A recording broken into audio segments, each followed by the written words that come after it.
Nakia Hamilton, Nakia T. Hamilton. You can find me, just look up Nakia T. Hamilton, Google, and pretty much will pop up and show you IMDb, Facebook, everything.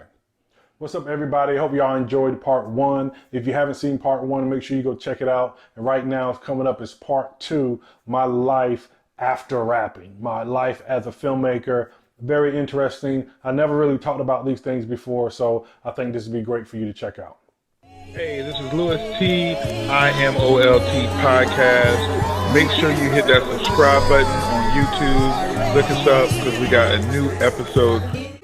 Champion bound, I'm Malcolm X with a pinch of Christ. Cashes with the jab, I'm Floyd May, my defense is nice. Crafted by a Mac, I'm embedded to get the cheese. Genius with the beats, this pop off and I move with ease. Heart cold, apply pressure. I've forgotten the story about Rasheen and Ronson and Kashin, and it was really like my first project. You know, I did the Crazy Red Show, my own music videos, but like really the first thing I could say was a movie.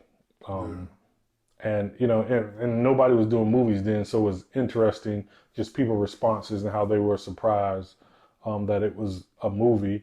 And that till this day, that was my biggest viewing. You know what I mean? Yeah, I remember.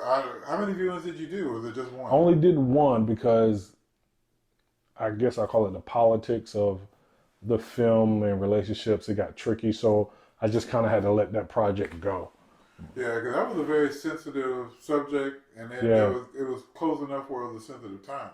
Yeah, the wound wasn't closed all the way, and I didn't realize and understand that. So it was confusing for me, but I learned a lot doing that about the business, dealing with people, doing what I say I'm going to do, and only say what I know I'm going to do. You know what I mean? So that's a big deal. That's a big deal. But that was a great experience with Going But Not Forgotten. And even when I list my movies and tell people, I don't even put that on the list. You know what I mean? Yeah, I mean, and that was kind of like a documentary, and that was kind of, or at least documentary style, right? Yeah. Like that was my first documentary. I ended up doing maybe like 3 or 4 after that, and the last 2 or 3 were more of documentary features, kind of like 30% feature film style, rest of it documentary. Okay, you can answer this separately or together if they go together. So, or I guess what was your last documentary, kind of, and then. What was it? It was that project. What was it in that project, or what in general was it that let you know that you could make a movie? The last project was Put a Ring on It, and it had feature film narrative scenes in it. You know what I mean? I like to call it feature film style, but it had narrative scenes in it. Be down? No, I think that's what. Oh man, I probably got. Because I ordered maybe like 5,000 of them jokers. I had to go pick them up out of an 18-wheeler, and they had to get a forklift to get it. It was so many of them jokers, bro. But that film right there, I was like, man, I can do a feature film. And I don't know why I doubted myself doing it. And it wasn't like, no, I'm going to do that next. No, I can't do it. It was just like, once I started seeing those moments, I feel like those were the best moments in the film. And I was like, no, I can do this. And I end up doing... The Greatest Sex I Ever Had, and end up having to film that twice to get it done, because what I visualized, it didn't look like that. I even had the trailer, everything done. I was like, this is not what I wanted, and I was hurt because I put so much into that, and like I'm just at the point where is what it is. Certain people I never work with again, and Because of that movie. Yeah. One of the cast members. And even though we didn't finish or nothing like that, that first version of The Greatest Sex Ever Had, I still paid everybody. You still got your full pay like you were there. You know what I mean? And when I paid one of them, she was like, I was just trying something to do it. I was like, what you mean? Like, I took time away from my family and stuff for this. What you mean? You just, like, that's what you do with your little cousin's camcorder in the garage. Like, we are out here for hours filming. I have equipment and stuff trying to figure this thing out. And I learned to look for people that appreciate what I'm doing, and I even had, 3 people, they heard that I was refilming the movie and go ham on me on Facebook. You know, get in a message group and talk crazy about me. And I guess they just talked themselves into believing a story that they didn't even know, they didn't know if it was happening or not. And because they already had it in their mind because I was refilming, I wasn't putting them back in it. So at the time, were you intending on putting them? Yes, those were actually two of them. The other one I wasn't going to put back in it. But they got together, and these three got together in their little group and was talking junk and got me in a Facebook message, and I'm trying to figure out like, well, what's going on? And you pissed me off. You refilming the movie, such and such, and I don't like people wasting my time. I said, who said I was not going to put you in the next one? Then everything got quiet. It took a minute for somebody to. You completely filmed it from scratch. Yeah, I started over from scratch. So you didn't use any of the previous footage from before? Nothing. Okay. From scratch. And I still paid everybody for everything like they did everything. You know what I mean? The post. So even on your first project, you were paying people? Yeah. Now, every project that wasn't, I paid them out of respect. You know what I mean? Then I learned later that you have to earn your pay. And some people may feel some type of way about it, but I learned in business, you get paid what you're worth, not who you are. And there's times where people, they are not worth, that they don't have the following. Well, let me tell you that they are not something that if you add them to the movie, it adds value. They don't have an ROI on them. But there's moments where you have to put people in to fill a spot. So distributors do the same thing. Like there are distributors that have obligations with other companies and stuff, and they may not have all the films they need. They may have a contract to give these people 15 films every so often. They may not have 15 films they think will make money. So they take one that they don't think is going to make any money and won't give them a advance on it just to fill the spot. But all the other ones they think they're going to make money off of, they gave them a advance. You know what I mean? Mm-hmm. So it's kind of like the same thing with actors on a lower level, because you got to have a following. You got to be valuable. You know what I mean? And sometimes it's, you can come there, do your makeup and two other people's makeup, but I pay you for acting. Like that can make you valuable in a situation. You know what I mean? You may be able to bring some equipment. You may have some locations that we can use for free. Like however you can make yourself valuable, make yourself valuable. And in that situation with Greatest Sex, I didn't know that at the time. So I went ahead and paid everybody. Probably two people had an ROI. Like probably two people in the movie, people were really coming to see them, and I would make more money than what I paid them, you know what I mean, off of being in the movie. But I ended up just doing the whole thing over from scratch. And what I learned from doing a great... And what was it? No, you got it. No, I'm sorry. And what was it about that? Was it just the look of it? So it wasn't even necessarily the actors? Was it the way you filmed it? It was the acting, the way I filmed it. It wasn't what I visualized. It was super corny. The trailer was super corny. It's just like, man, this is not what I visualized. I said, heck with it, I'm starting over. I told Rayshawn Smith I was starting over. He's like, I'm with it. Day one of the new filming, he walked up to me and was like, this group here, they ready. Like I feel the intensity. I feel like the sense of urgency. That's what he said. Like to really knock this out and do this. It wasn't like that with the other ones. You know what I mean? For whatever reason, maybe they didn't have respect for me as a filmmaker or whatever. But the funny thing is, none of them are doing anything now. And I always think about stuff like that when I'm working with people. So when Rayshawn said that day, I was like, okay, I'm on to something. Like it wasn't a bad choice to go ahead and break the people off and just crash that whole thing. I wish I have the footage. The trailer is still online though. The original trailer? Yeah. Trash. Ooh, I'm gonna probably cut that. Trash. No, you don't let me go delete. Go delete. I'm gonna cut that. Delete. It's hard to find, but I'll find it. But The Greatest Sex was the first project. Taught me a lot about marketing. You know what I mean? It taught me a lot about how important a poster was. Man, posters is underestimated. A poster can make your movie. So when I did my next movie, Beautifully Insecure, I took a lot of time with the poster. I went and got a good photographer, thought of this crazy idea. We went on a whole Airbnb just to take the picture of the poster. I went and just put the money into it. I tell you no lie. The movie's done. I'm out here trying to figure out what to do. I'm trying to build an audience. I'm ready to release it, and I have no traction. I have nobody seeming to be interested in buying this Joker. And I done sent it to all these distributors and everything. Now I get a phone call, and I get an email, I'm sorry, and the distributor wanted to buy my movie. He said he haven't even looked at it yet. He said, I just saw your poster. He said, when I saw that poster, I said, I got to have this movie. And from then on, I just started to learn every movie. I learned more and more and more. I learned with Beautifully Insecure, some people like movies because of how it relates to them. Some people like it because of how it was filmed. Some people like it because there's black people in it. You know what I mean? Some people like it because it's all white. Some people like it because it has this biased point of view towards stuff. Like there's various reasons, and you have to figure out what that audience reason is and tap into it. And usually brands are the strongest things, like Batman. People don't buy a movie because it's a Batman movie. They buy it because it's Batman. That same thing you can put on a t-shirt, you can put on sneakers, like, you know what I mean? Movie is just a vehicle for it. And I just started to learn that. So after Beautifully Insecure, we went to, I filmed 2 movies at the same time after that. But it took me 2 years to get to the next 2 movies, though. So was Beautifully Insecure the first movie you sold?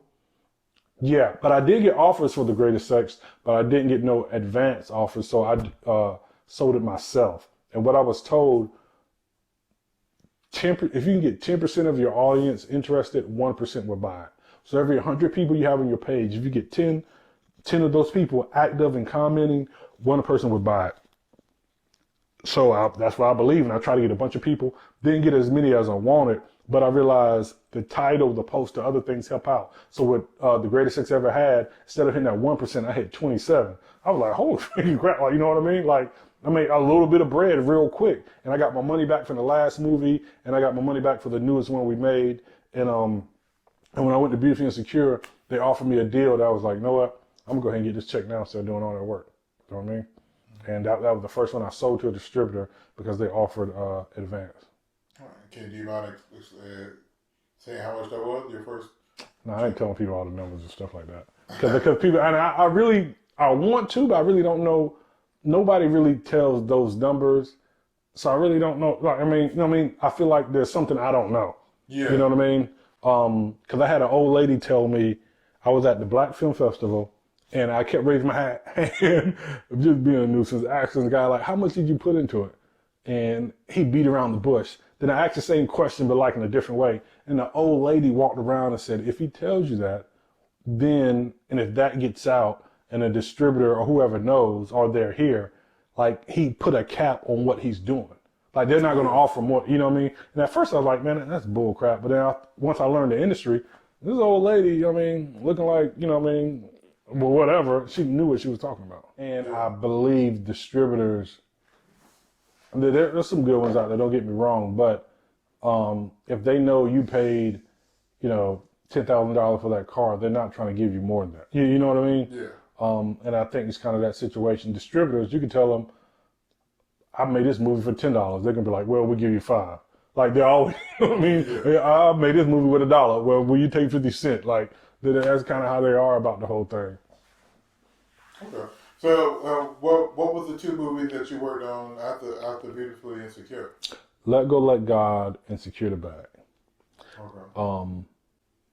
And one thing people have to understand about me, I was still trying to learn. I wasn't trying to blow up or nothing like that. I was still trying to learn. Secure the Bag was a pure experiment. Can we film a movie for this amount of money in these many days and sell it? That was the whole thing. You know what I mean?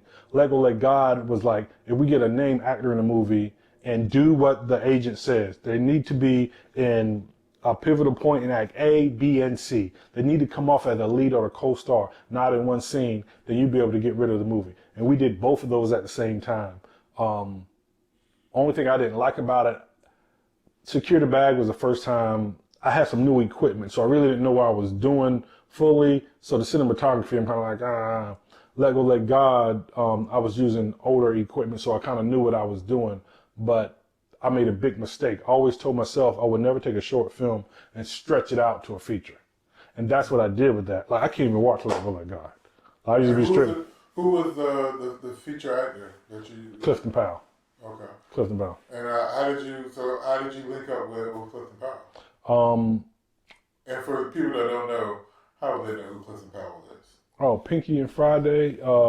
He was Jamie Foxx and Ray and probably 98 other movies. You know what I mean? Pinky and Friday was that. Dead Presidents. I know. Yeah, the list goes on. Menace to Society. Jamie Foxx Show Martin. But any early swirl film. Yes. Shout out to AT. Yes. But the way I hooked up with him, the funny thing was I was trying to get Marvin Sapp. And I contacted Marvin Sapp agent. And, you know, and this is what I try to tell people, stop being so greedy and so anxious and be willing to learn. Be willing to let somebody walk you through and be willing to let them gain something from it. You know what I mean? Some people that they're so worried about, I don't want to sell. Yeah. It's not even that. They mistake things for being taken advantage of. Like, I'm not going to sell you this car for $5,000 because I know you're going to make $10,000 off of it. Who freaking cares? What is your goal and what is your plan? Achieve that with the car and let the car be, you know? And so when I contacted his agent, I was willing to do that. Like, whatever you need, I'm willing to do that. I knew how to communicate with him, you know what I mean? So he took me seriously. So once I started talking to him, they showed Marvin Sapp the script. They said he was on board. The schedule was crazy because he was about to release an album or do something. And I was like, man, God, do you really want me to work with this dude? And for some reason, I end up getting, I don't even know how, contact with Clifton Powell's agent.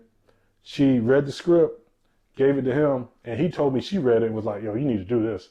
Then he said his team read it and was like, yo, this is something different. Because he said he was kind of tired of doing all the gangster stuff. You know what I mean? Mm-hmm. Like, you know, he wanted to do something different. So when I talked to him, he was like, because I knew Eric, he felt cool with coming down here and filming with me. And he said it was something different. Like, I never played a guy that worked at a church that was questioning God. You know what I mean? He either played this pastor that was all the way like this, or he played this gangster guy that was all the way like that. And from that on, we just like as soon as he got from the airport, my sister-in-law was like his chaperone. But I was there to meet the first day, you know, just common courtesy. And from that, as soon as he stepped in the terminal, this dude talked to me like we was brothers. Like the whole way. We got to the hotel, supposed to be there like 7 o'clock in the morning. We at the daggone hotel like 11 because he's just in there telling stories, just da-da-da-da-da. And, but to still have that relationship till this day, like I can probably call him now. He either answer or hit me back, like I'll hit you back tomorrow, whenever. But to have that relationship, man, it was worth what it was. You know what I mean? Like that wasn't cheap to get him there. For me, that was not cheap. To other people, that's probably nothing. You know what I mean? But I was like, oh my freaking goodness. But it's worth it. Like, I wasn't counting dollars. I was counting the value it would add to me. You know, money, as soon as you get it, you spend it, it's gone. But the information and knowledge that he gave me is freaking, I probably wouldn't be as far along as I am now without that relationship. For sure. Which project did you go full-time film? Secure the Bag was the project went full-time. Okay. Yeah. And you were working on that. Well, it had to be both. Were you working on that? Yeah, it was kind of both. I was already in the process of Let Go Let God, and I was at work, and it was already on my mind. And 5 years before that, I told a guy, because they give out 5-year awards, I said, if I get one of them awards, I'm going to be crying. But it's not because I got the awards, because my tail is still here, you know. And so I walked in my job one day, and this lady that's always out front listening to gospel music turned around and said, I had a dream. You was getting out of a limousine. I just like, God was like, why are you still here? You got the money saved up you need, you got this, you got that, yada, yada, stuff paid off. I walked right in the office and said, put in my 2 weeks notice. They thought something was wrong, but nothing was wrong. It was just time for me to move on. And like after the 2 weeks, they gave me a box. We forgot to give you this stuff. It was that 5-year plaque that, you know what I mean? I was like, oh my, I almost like got a little emotional, you know what I mean? Like, it was that 5-year plaque they give people for being there 5 years that I said I would cry if I got. But that was the last thing they gave me, and I bounced, and I was ready to roll. I just make it happen.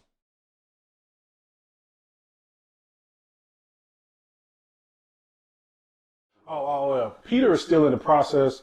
Christmas Proposal, the filming has been done probably 3 or 4 weeks, but I did that one different. I filmed and edited at the same time on that one, just to get it out of the way. So like we filmed for 3 days, then scheduled the next 4 days for the next week. So when the next 4 days came, everything was edited up to that point.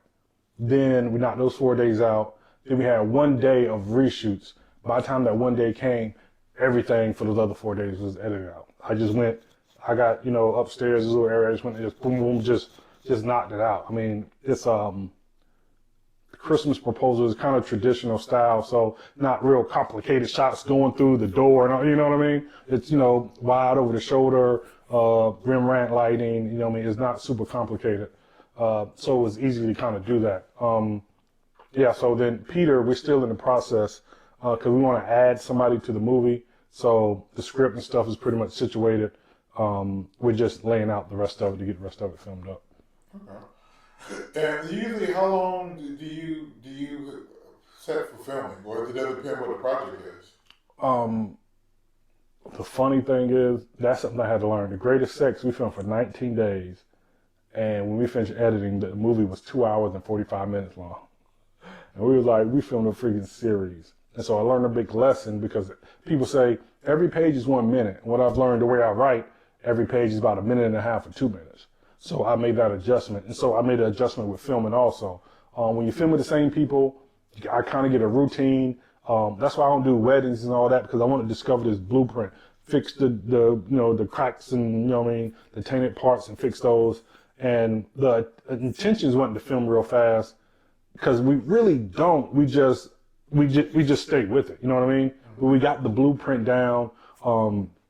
We understand this type of film needs natural light, so this is the case. While we doing this, y'all have this other room set up. It's just a blueprint of a system that goes. And because we're able to do that, it's easy to knock out the days.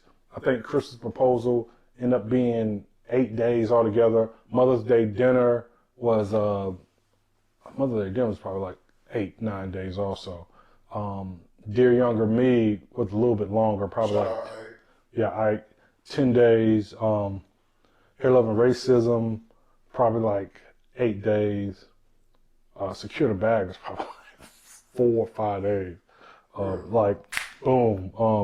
What about Love Travel, which that has 2 names, right? Well, yeah, the distributor changed that name. Happy Place. And it was Happy Place, and they added her. And to people that seems simple, but that's a big deal. Yeah. Shout out to Joy, another friend of the show. My homegirl, Joy, man. I love Joy. Joy is like real. And real and a genuine person. And it's hard to find those people, man. I feel like she can adapt to any environment and still be Joy. But definitely a big shout out to Joy. That might have been a short time too, about 7 or 8 days. Knocking it out. But the filming is quick. So you can film a full feature-length project pretty much in a week's time and be able to sell it, for a profit. Yeah, my goal is in 2 months from the idea to be completely out of my hands. In 2 months, I feel like when you build the relationships, that's a point you should be able to grow to. And sometimes some people see a deal. I always see the glass is half full. You know what I mean? So some people see a deal as a bad deal, but I look at it, how can I make this a good deal? What can I arrange? Can I get these rights and do it for this and this and this and this and this and this? And if I can make that happen, then, I can break everything down and understand what the distributor wants. So I always ask the distributor, like, what is the biggest issues you have? What are you looking for? Like, really break that thing down so I won't be cutting corners that's taking away value of the project. You know what I mean? I'm not cutting corners for me. You know what I'm saying? I'm cutting corners to be able to get. No value. Yeah, exactly. That's really a waste. And we do that a lot. I got a friend named Cody, said, man, he's been on sets, 30, 40 people, and he's walking around like, this is a freaking waste of time. Like, it's just a waste of people and money and time. Movies are a big waste of money. Like, the bigger you get, the more money is wasted. Yeah.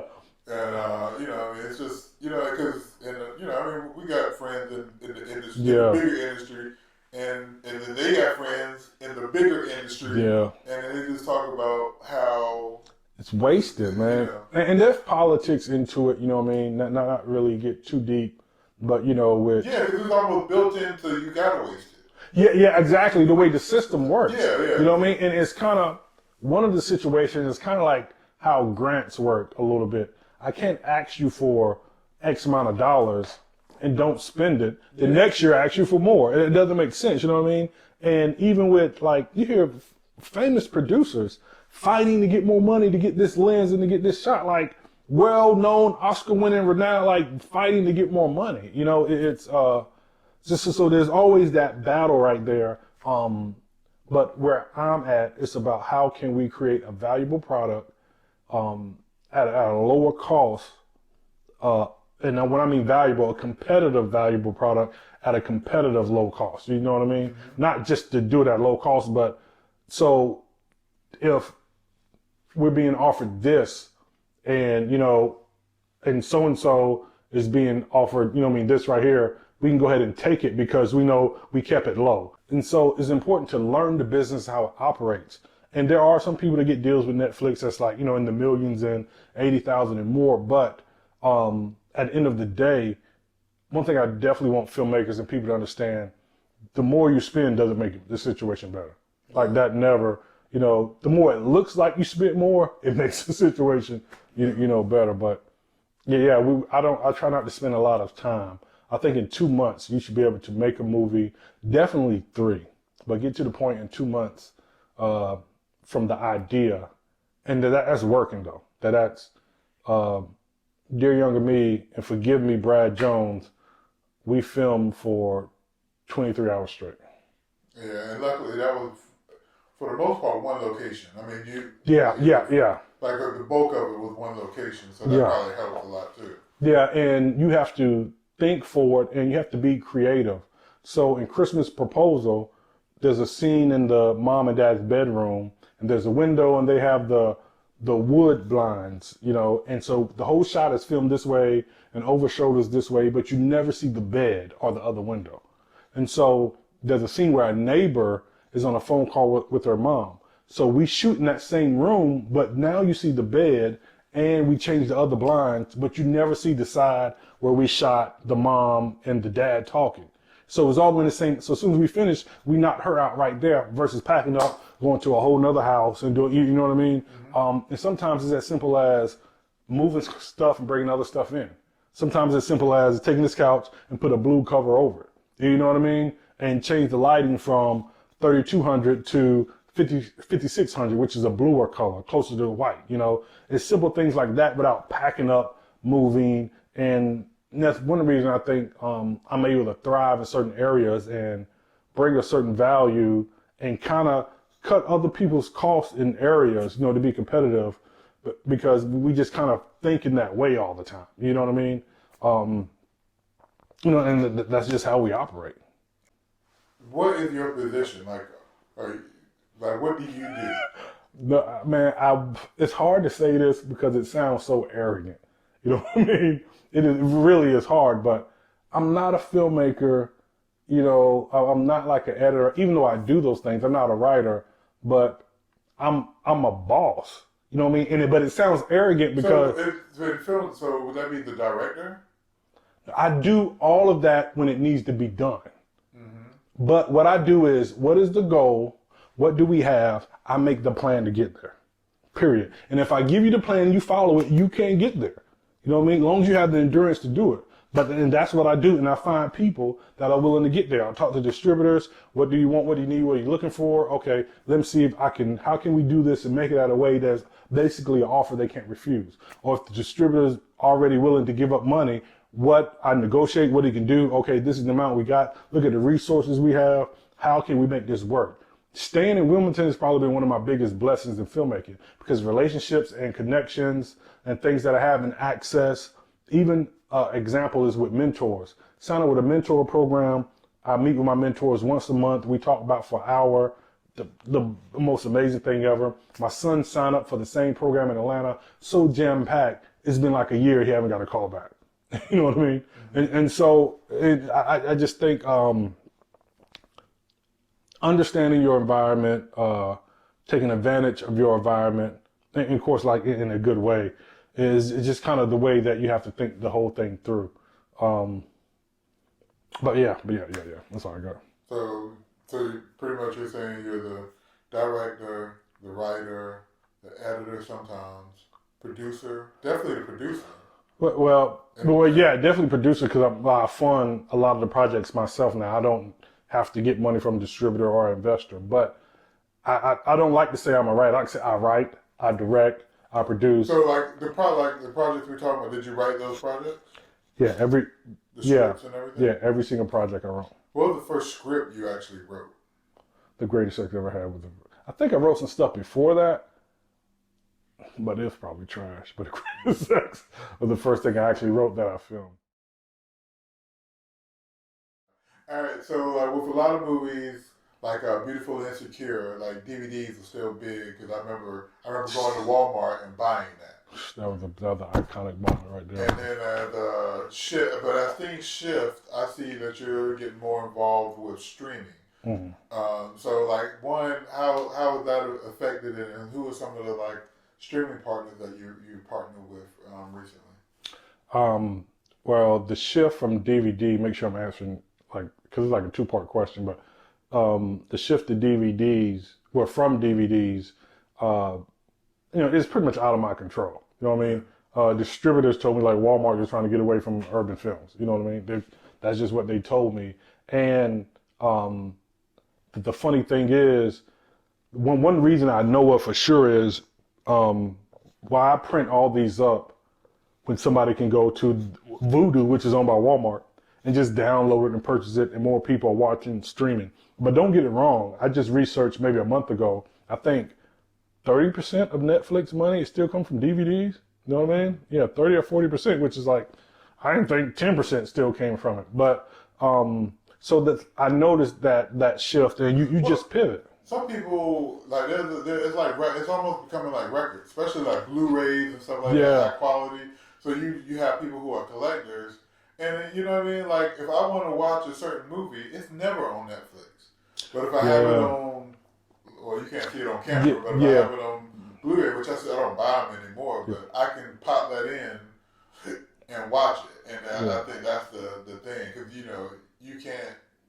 You can. It still hold a place. Yeah. You don't know if it's even going to be on the platform, and plus, there's a strategy to the platform. Like my wife loves like Best Man Holiday, but she want to watch Best Man Holiday during Christmas time. During Christmas time, you got to pay for it. But outside of Christmas season, you can watch it for free on Hulu. You know what I mean? And it's just like a strategy. Amazon does a lot of movies and things like that. So I think that keeps DVDs alive because everything isn't on streaming like people think, and everybody doesn't have every single platform. So yeah, but that transition from DVDs, I just like distributors just wouldn't put them out no more. I'm definitely not beating the streets, selling out in the trunk of my car. I ain't doing that mess, and it's just not cost effective for me to buy 10,000 DVDs. When I can put it on streaming. You know what I mean? And one streaming platform, and mess around. If you pump it right, like you can see $2,000 a month pumping a movie yourself. If you build a following, you know how to work it. But if you know what you're doing, you can actually make money doing it. The biggest issue is for some people, $2,000. I mean, I know some dude like $2,000 a week, but for some people that's not money because they spent so much money in their movie and they done got investors, and so they just didn't spend $100,000. Now they got to give back $200,000 because they got investors. You know what I mean? Mm-hmm.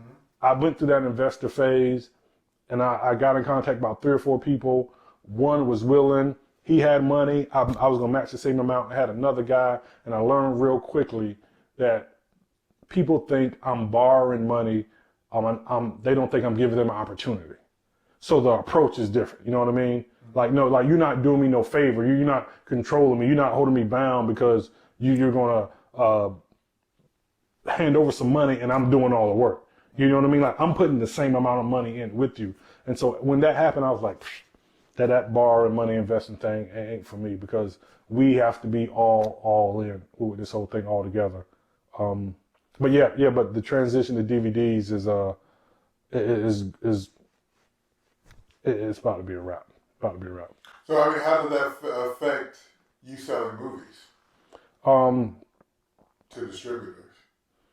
Or it doesn't, because I think distributors are trying to get away from that. It was just places like Walmart, and I ain't go to Walmart directly, and they're trying to pump everything on Voodoo, so it just kind of faded out. So when like Walmart buys it from the distributor, does Voodoo get the stream rights, or is that a separate deal? All the times I worked with it, it was all. It really wasn't explained to me in detail, but it was on both of them. You know what I mean? And with Walmart, you can buy like a marketplace, kind of like affiliate account, sort of. Yeah. But you can have it. It'll go to Walmart, and it'll be a movie, but it'll be when they look at it, it'll say sold by Louis T. You know what I mean? Mm-hmm. But I was blessed to have my movies actually sold by like Walmart, and it's so important. And some people may not think much of this, but it's so important to understand this so you can understand how the business moves. Walmart at one time would go ahead and buy 30,000 copies from a distributor. Mm-hmm. Boom, up front, boom, okay. Now just cut the distributor the check and sell the DVDs like that. But when Amazon started getting to selling movies and start becoming that pay-per-play, they're like, why are we buying 30 up front? Then y'all put them online and people just buying one at a time. So what happens is now you get them made and you rent space to sell them at Walmart. And depending if the DVD is facing this way or sideways, this way it costs more money. This way, just showing the spine is cheaper on the rack. And what happens is now, when somebody buys a DVD, Walmart would do a research thing with your code, and what has sold, they'll cut you for that instead of buying 30,000 from you off the gate. You know what I mean? So the whole system changed. As that changed, now it's like, we just got to get rid of stuff. You know what I mean? Like, if it's not a big blockbuster, I really don't think they're taking them like that. They take a few indie things I see here and there, but it seems like if it's not a guaranteed sale, Transformers or Tom Cruise in or something like that. Marvel. Yeah, like, those, you can put those, some crazy inserts and sell those $45, people still gonna buy them. But yeah, that it really didn't impact me that much because I based my profit off the advance. Okay. So what I asked for my advance pays for my movie, money in my pocket, money to make another movie, and money to stack up for the company. Okay. So if I can't get that, then I've been blessed to be able to get it every time, but if I can't get that, I got to pivot, do something else. Yeah. And so are there any particular distributors that you have like a business relationship with? Like I've seen a lot more of your projects coming up available on streaming. Like, and I see you promote I think the quality TV, KWE. K to TV. K to TV. Yeah, that's my own streaming service. Okay. Yeah, so I'm building my own streaming service from scratch. We have meetings every Tuesday, and so they got little companies that will build one for you, a template, but you don't own it. And it will be only on Roku, whatever. But I wanted mine from scratch, like the raw stuff. I can have it on my website fully functioning. I can take it, put it on Roku, put it on Apple, take it off, whatever I want to do. I want it to have it. So if something happened to me, my wife and kids own streaming service, and we own all the content on it. With these other things, once you do them, they're a whole lot cheaper. Because, we pay like a big bill once a month, but it's to build it. And once we finish paying, it's done, you know what I mean? But these people just basically rent their streaming service, about $400 or $500 a month. I think some are even cheaper, but it's a template, and you either got to do subscription or AVOD. And to get AVOD, where when your movie ad play, and people get paid off that, you have to have on Roku, get 5,000 subscribers in installs in 1 month, and 500,000 ad requests. Mm-hmm. So now, not to get too deep, but when you watching streaming and a video pops up, a commercial or ad, in that amount of time, it bounces to an inventory of ads that match your thing and put it in there. Mm-hmm. You know what I mean? And you have to get 500,000 of those in a month, and 5,000 people have to download, install your streaming service on their Roku or whatever for the ad people to review your stuff to see if they'll even allow you to start putting ads on to get money. And even if that does happen, from the research, they usually only pay out like 60% unless you're a big baller. I think places like Hulu and all these other places, I think they own their own ad company. You know what I mean? Yeah. But Google has one ad company. There's some other ad companies, but so how does like the Roku thing work? Versus, I also think I've seen you talk about Tubi. So how does Tubi differ or similar to Roku? Each have their own strategy. Roku is I can't even think of the name for it, but it's like a home for all the platforms. Tubi is just a platform. Yeah. A Roku device. It's like a Fire Stick. Yeah. Or they have Roku TV as well. They have their channel, but Tubi is just a platform on there. You know what I mean? But even so Tubi's kind of like what you're building. Yeah, but mine's not going to be AVOD, but it's the same thing. Yeah. But Tubi. Wait, what? And go ahead. When you say AVOD, break that down, please. Oh, I'm sorry. AVOD there's AVOD, TVOD, and SVOD. AVOD is ad video on demand. So when you watch it for free, they get paid through ads. Similar to, it's like the transition from TV to streaming. So YouTube, Tubi, you don't have to pay for it. You can watch it, you just got to watch commercials. TVOD is transactional video on demand, pay per play. That's like the transition from DVDs to streaming. So it's like Amazon without the Prime. Like you got to pay to watch each thing. SVOD is subscription video on demand. That's like the transition from HBO to streaming. You know what I mean? So you pay a monthly fee and you watch whatever they got up there. So mine is going to start off, Cater TV is going to start off TVOD. Then we're going to transition to SVOD. Okay.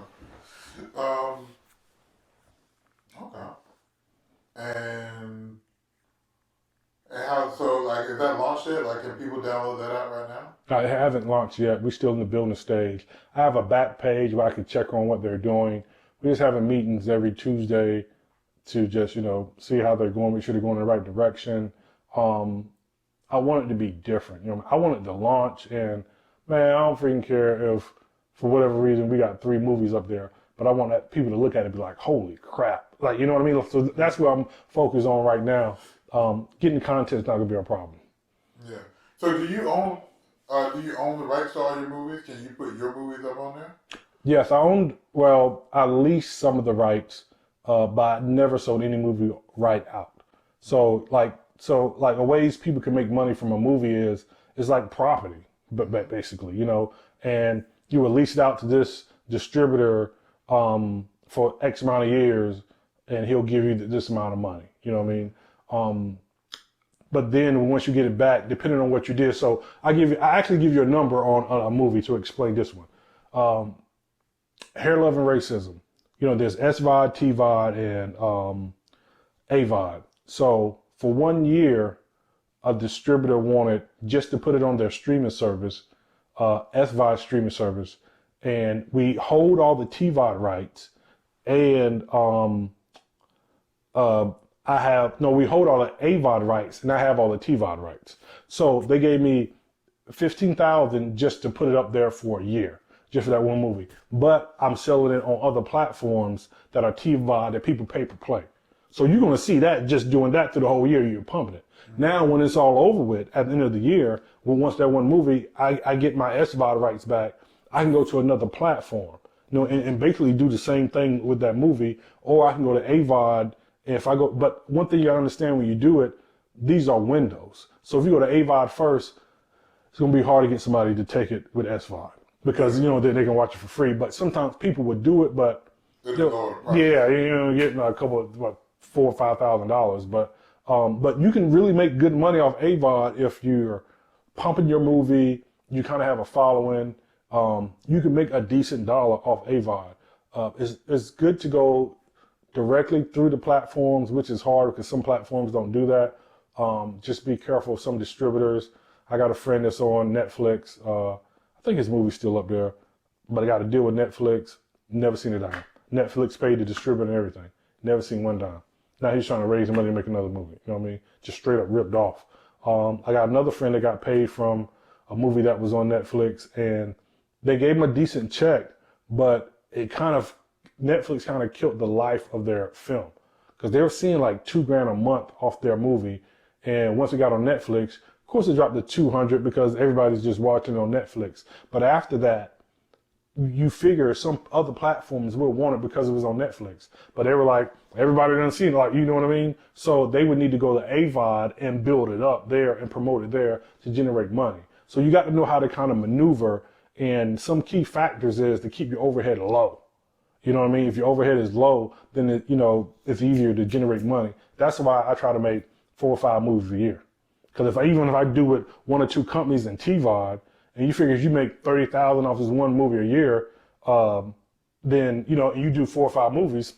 I mean, that's not bad. You know what I mean? Then the next year, you still have that movie to do the same thing again. You know what I mean? Then do the same thing again. Or if you get one of these. And it's a trickle effect. So it's almost like where you got your seniors, they might be making money off AVOD. You got your juniors. Yes, exactly. Yeah. You got the freshmen. Yeah, the freshmen coming in and getting that. Like that's the young club. Yeah. Like, you're gonna get that money real quick. And that's what I don't understand about filmmakers. Like, you can't know the business if you take it forever to make a movie. Like, you need to figure out a blueprint to make fast, because library is king.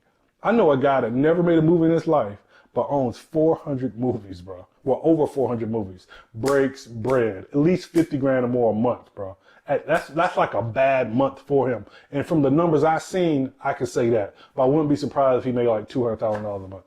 Never made a movie in his life, but ended up getting all the rights to these movies. And it's the principles, man. Keeping it simple. We complicate things. Filmmakers complicate stuff. There's a rumor, man. Excuse me, I'm sorry, man. That's Sprite. But there's a rumor that's been killing filmmakers. This Netflix approved camera stuff, and we've been in several groups. I think you killed me, and you didn't know it was me. But I'll let you break that down. But I know what you're going to. It's for partners, and one thing you have to understand about even influencers, that they're called influencers, but they're trying to get a following to generate money. So any hype that they're going to take off, but if you go to a conference to learn, these people make their money by you growing and referring other people. So I always feel conferences and stuff is more valuable. So when you go to these type of things, you learn things that you may not learn online. Everything isn't online. Like, the real important stuff is really not online because they don't want people to know. And so once I kind of did that whole thing with the Netflix situation, the approved cameras are for partners. People that have deals with Netflix. People making Netflix originals. Yeah, Netflix originals. And so that's for their compatibility for the future. Like, I got a camera that is not Netflix approved. Well, one of my cameras, the C200, but it's just because of there's some type of time code inside of it they need that it doesn't have. The movie can still be on Netflix. There's people that film movies with cell phones on Netflix. You know what I mean? But it just, for original, they don't want you to use that just for the compatibility, like in the future and all the stuff that they're doing. But there's people that believe that if they get a Netflix approved camera, Netflix is going to, it's not for you. You know what I mean? Like, it's not for you, period. Yeah, you know what I mean? have to be employed by Netflix. Yes, so at exactly. least have that relationship where like how you have your distributors, that you're not going to pick it up. Like, you already know, like, hey, Jack, I got one for you. Exactly. And it is sad because, I mean, there's a new camera that just hit the list, only $2,000, by Panasonic. And people grab them, they're like, oh, I'm about to get on that. Man, first of all, you need to take the first $1,000 and go take some classes. You need to take that second $1,000 and do set design. You got to understand how consumers see products. So when a consumer sees something, it could be the colors, the shot composition, the depth, the lens that they are intrigued by, but they think it's the camera because they don't know. It could be the style of lighting. It could be that the chick just looks bad. You know what I mean? And they confuse it with the camera or what type of camera they're using. And it's really, You can get that same look with a cell phone if you know what you're doing. You can get high dynamic range with a cell phone if you understand lighting and how to use it. You just can't get the detail. You can't get 24 megapixels out of your image because it only gives off 9. Like that's the difference. The resolution is just, to me, is pointless if the megapixels and stuff isn't high. So people get so caught up in, I got a red.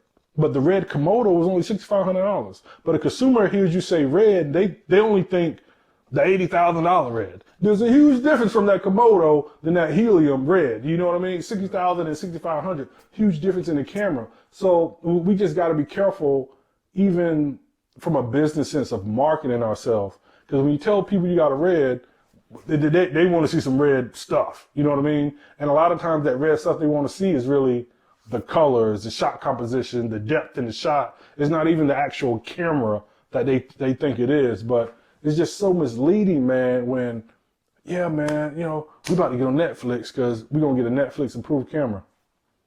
Like, you don't think I would have been on Netflix if it was, you know what I'm saying?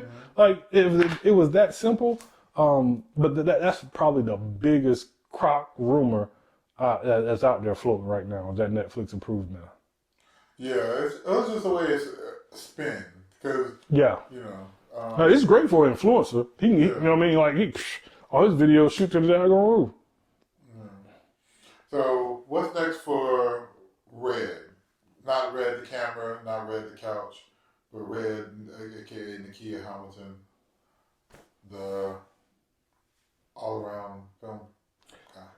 To run, not even run, for the business to run without me even being there. That's the goal. Everything is, if it's not transitioning to that, I don't want nothing to do with it. It's to get this system down so much I can be gone for a week and everything still operates like I'm there. Like that's a business. You know, there's employment work for people, then there's self-employment, then there's a business. And I had to learn that self-employment is a transition. There's no place, that's the worst place to be at. You're working like you employed, but you got the responsibility of running a daggone business, you know? And so I'm still in that transition from self-employment to running a business to where I don't have to touch a camera, I don't have to do nothing. And this place is operating the way I think. Like that's where, because there's no way I can run cater TV and I'm the only one downright making movies. You know what I mean? I got people helping me and working with me, but really, if I stop, like, you know, 4 or 5 movies a year, it wouldn't happen. You know what I mean? Then there's no way to run a streaming service like that, even though we're going to be, do acquisitions to get other people movies in, but yeah. Mm-mm. Where's the name come from? It's a African name with origins from Africa, and it means love. But it's pronounced different depending on where you live at. You know, some people still call it Kita, you know, depending on where you live at. But in America, I think like Australia, or wherever, you know, is Kita. In Africa, it's Kita too. Okay. This is it, man. Like, this is it, bro. Like, tomorrow, I just try to stress to people, you know, none of that stuff is worth it, man. Like, this is it. Today, we will not relive it. You know what I mean? Like, so enjoy today, appreciate today. Ain't no reason to get mad because whatever. Like, really appreciate today, man. I ain't worried about you. You gonna see me, you gonna find me. I ain't gotta tell you my social media, all that stuff like that. But if anything, man, like, just remember, you are important. There are certain things that will never happen on this earth unless you do it. That's how important you are. So remember that, man. Champion bound to Malcolm X with a picture Christ. Cashes with the jab, I'm Floyd May, my defense is nice. Crafted by a Mac, I'm embedded to get the cheese. Genius with the beats, this pop art and I move with ease. Heart cold, apply pressure to form a diamond. This poetic justice, but Pac made it a form of rhyming. Get the whole noodle caboodle without boiling rhyming. Like I got a flame on my belly. What's up, everybody? I'm excited to be here. My man Louis T with Red Cups on the Red Couch. And there's 2 parts of my interview because we just had such a great time. In part 1, you can find out something that I never really talked about, my life before filmmaking, when everybody only knew me as Red, not also as Nakia T. Hamilton. But make sure you check this out. Victory within striking distance, that's MMA. This the last straw, then back to the stables, I'm out of hay. Images in the mirror are closer than they seem. Never neglect success, I never abandon my dreams. Play dead when the bear touch you. Prize fighter, gloves off, bare knuckle, just to drive the fear further. Till shorty grab the tissue, this gon' be a tearjerker. I'm a champion bound, I'm destined to never see defeat. Success is in my soul, bloody body covered from head to feet. Never back pedal, my wheels spinning, I'm stationary. Exercise my spirit, strong inner man got me lifting heavy. Trying to save the world, no S needed.